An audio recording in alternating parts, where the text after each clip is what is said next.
Hey friends, it's me. Welcome back. Do you have a special place you go to when you want to get into the hobby spirit? A location that inspires you, helps you focus, or just feels like home? Well, I have a few, so let me show you around. My first stop is my very own home. When people ask me where I find inspiration for my hobbies, I often point to this corner of my living room. It may not look like much from the outside, but it's got everything I need to get into the hobby mindset. From the books to the tools to the random assortment of quirky items, everything in this space feeds my main hobby. But it's more than just the things. It's the feeling. This is my creative oasis, the place where I can shut out the rest of the world and just focus on my work. I've spent countless hours here, and every time I sit down at my desk, I know that I'm in for a good time. Next up is my favorite local park. Whenever I need to get away from my computer, I head over to this urban oasis. There's just something about being surrounded by trees and greenery that helps me relax and recharge. Plus, as a photographer, I always find plenty of inspiration here. From the flowers to the trees to the occasional wildlife,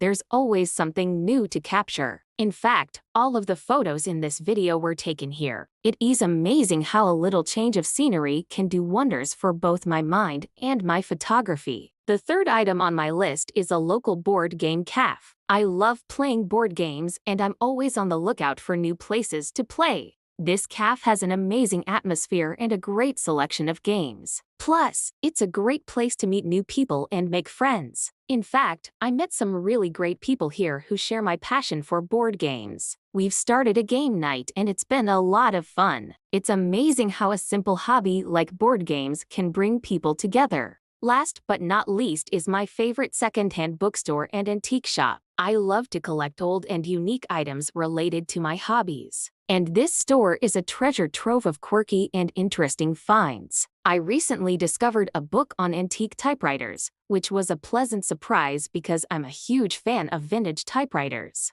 Who knows what other treasures I might find next? It's amazing how a simple hobby can lead to so many unexpected discoveries. So those are my favorite hobby spots. I hope you enjoyed coming along with me on this mini tour. If you're feeling inspired to find your own hobby havens, I encourage you to get out there and explore. Who knows where you might find your next favorite place to unleash your creativity. Thanks for watching and happy hobbying!